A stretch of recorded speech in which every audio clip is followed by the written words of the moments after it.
1 év és 3700 tengeri mérföld van a hátunk mögött a csatorna indulása óta. Ez idő alatt rengeteg csodás helyen jártunk, és 2-szer keltünk át az óceánon Kundalinivel. A fiúk Marokkóból indultak el a Kanári-szigetekre, ami Afrika nyugati partjaitól körülbelül 150-200 kilométerre fekszik. Ha Lanzarote, akkor nagy szerviz. Tomi visszatért, Kundalini pedig kikerült a vízből, és megkezdődött a hajó felkészítése a következő nagy útjára. Az volt a terv, hogy a Kanári-szigetekről áthajózzunk a Karib térségre, útba ejtve a Zöld-foki-szigeteket. Karbantartás után én hazautaztam Magyarországra, és a fiúkhoz csatlakozott Omar, így 3-an indultak el a Zöld-foki-szigetek felé, ám nem sokkal az indulás után kényszerpihenőre került sor a szél teljes hiánya miatt. A fiúk nem akartak motorral menni és az üzemanyagot fogyasztani, úgy döntöttek, megállnak Las Palmason és megvárják, amíg megérkezik a szél.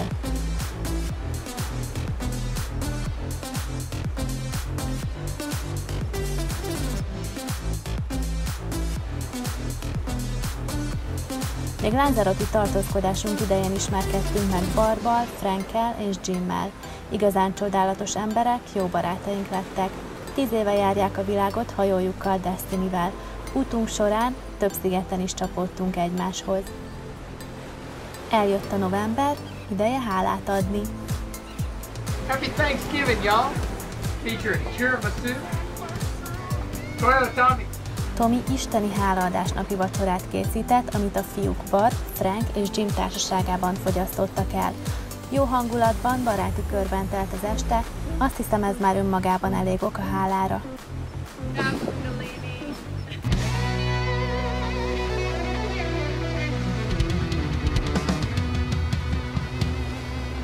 A szél megérkezett, az úti cél adott, irány a Zöld-foki-szigetek. Lényegében félúton van Brazília és Portugália között az Atlanti-óceán tágterében. Bár földrajzilag Afrikához tartozik az ország, de az emberek kisugárzása és a hétköznapi élet vonatkozásában inkább egy szegényes, provinciális változata Brazíliának. A szigetcsoport a világ legszegényebb országainak egyike, bár a felületesen szemlélődő turista ebből nem sokat érzékel, talán azért, mert nincs túl népesedés, és így a nyomor sem tűnik fel annyira. Az ország egyébként 9 lakott és 6 lakatlan szigetből áll. A fiúk São Vicente szigetén Mindáló kikötőjébe érkeztek.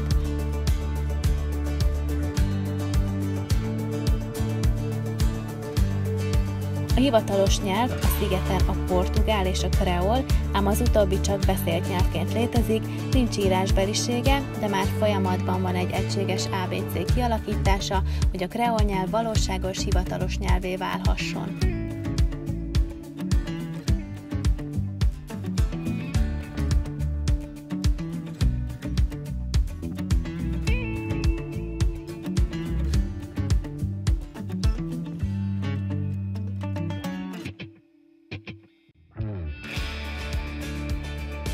Omar Mindálóban elhagyta Kundalini fedélzetét, és Zsolt és Tomi ketten folytatták az óceán átkelést.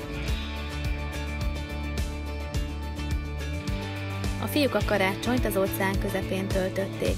Több hétig meneteltek, bármerre néztek, csak az óceánt látták. Sehol egy hajó, sehol egy sziget, semmi nem törte meg a horizontot. Ez nagyon jó alkalom arra, hogy az ember kicsit elcsendesedjen, megnyugodjon, és a civilizáció minden zajától mentesen csak magára figyeljen. Megkértem Zsoltot, hogy egyetlen szóval jellemezzen egy ilyen utat, az ő szava a boldogság. Omar ugyanerre a kérdésre azt mondta, felejthetetlen. Tomi szava a kalandos volt. Már javában új év volt, amikor Tomi és Zsolt végre megpillantották az első tankerhajót, ami a Karib-szigetek közelségét jelezte. Éljen! Végre becsorogtak Martinikre, ahol Frank és Barb már nagyon várták a fiúkat. Hi Frank! Hey! Come ashore! Come join us! Pár nappal később én is csatlakoztam a csapathoz, körbehajóztuk Martinique szigetét, végül Saint-Pierre-ből indultunk tovább. Guadeloupe, Dominica, Antigua, jártuk sorra a szigetek szebbnél szebb öbleit.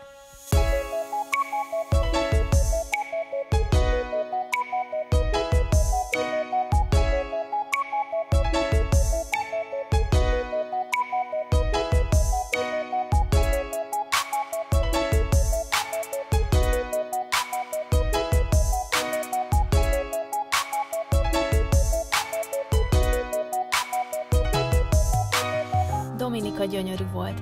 Alig egy évvel azután jártunk ott, hogy a Mária hurrikán végig söpört a szigeten, ennek nyoma a part mentén végig látható volt, de beljebb a sziget mese szép. Elmentünk a Trafalgar vízeséshez és egy esőerdőbe, aminek a közepén volt egy aprócska belső tó, aminek a vize kristálytiszta volt és jéghideg. Megnéztük az Indián folyót is, ahol a Karib-tenger kalózait forgatták, itt volt a varázslónő Kalipszó háza. Sajnos csak volt, mert a hurrikán a szigetnek ezt a részét sem kímélte.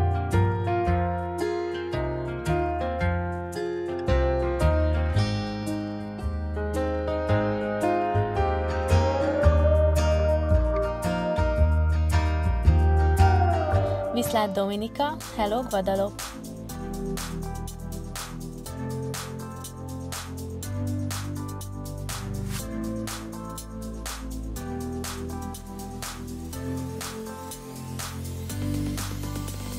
Megtanultam dingit vezetni! Hát ezt inkább hagyjuk.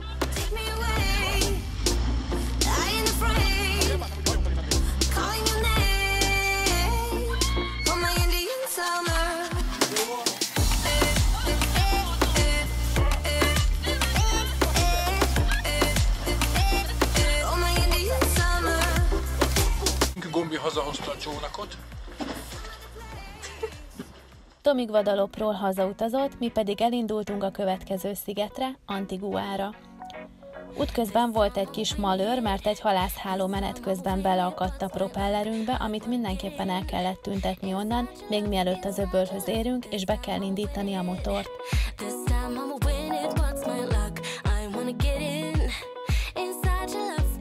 Megoldódott az eset, és a sziget felettette is velünk ezt az apró nehézséget. Mindketten szerettünk Antiguán lenni, én konkrétan imádtam, egyik kedvenc szigetem a térségben. Egy gyönyörű öbölben, a Falmouth háborban dobtunk horgonyt, és jó pár hétig nem is mozdultunk el innen.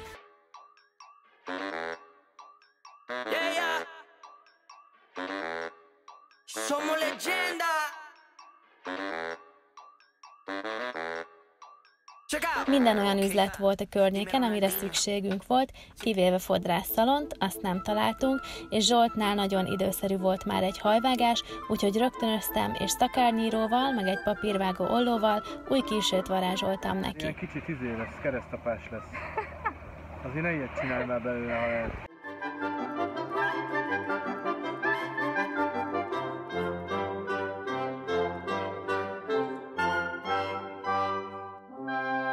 Szerintem jól sikerült. Na, hogyha kétszer fogod ugyanazt és mindig levágsz bele egy centit, akkor előbb-utóbb el fog fogyni. Szívesen maradtunk volna még Antiguán, de tartani akartuk magunkat a terveinkhez, miszerint Kundalinit a hurrikán szezonra Martiniken hagyjuk, ezért elindultunk dél felé, hogy kényelmes tempóban az útba eső szigeteken újra elidőzve lassan leérjünk Martinikre. Ezúttal Dani csatlakozott Zsolthoz Guadalupon, én pedig hazautaztam pár hétre. When it came crashing down, all I know is that I need you around. When it comes crashing down, all I need is not to feel so much alone. So step inside my zone, baby, you can give me everything I want. Everything I want.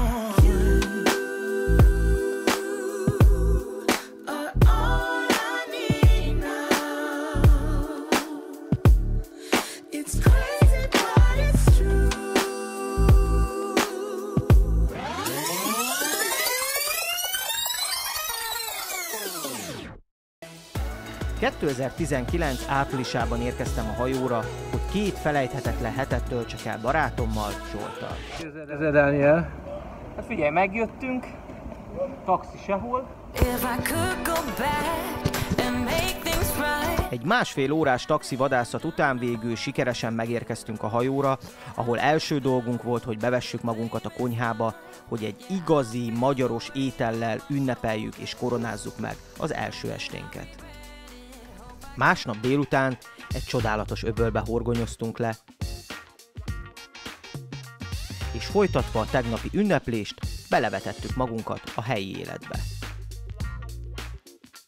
Dániel, gyere már, megyünk, iszunk valami, gyere, megmutatom, gyere. Estére, már jó hangulatban betértünk egy bárba, ahol legnagyobb örömünkre egy konga show vette kezdetét.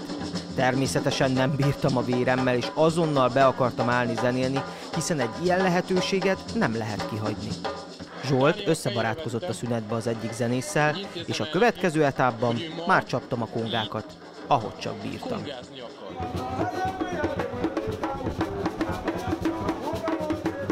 További napjaink csodálatosan teltek. Átéltük az igazi karibi életérzést. Guadalupról Terra de Hautra érkeztünk, ahol meg kellett tapasztalnunk, hogy benzint szerezni a dingibe nem is olyan egyszerű, mint ahogy azt az ember gondolná. Miután az egész szigetet körbejártuk, megtudtuk, hogy egyáltalán nincs is benzinkút a szigeten. Na de ennek ellenére a sziget olyan gyönyörű és káprázatos volt, hogy ez a kis probléma eltörpült a sok csodával szemben. Délután fürödtünk egyet, este pedig ismét a konyhában kötöttünk ki, ahol Zsolt elkészítette a speciális és egyedülálló Kundalini burgert. Következő úti célunk Dominika volt, onnan pedig Martinique. Ha az ember jól érzi magát, repül az idő, a 2 hét villámgyorsan telt el. Könnyes búcsút vettünk, kocintottunk, majd hazarepültem.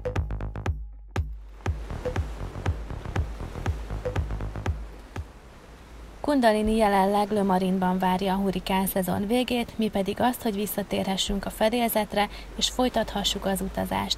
Hogy mik a terveink a következő időszakra, megtudhatjátok, ha megnézitek a következő évadnyitó részt.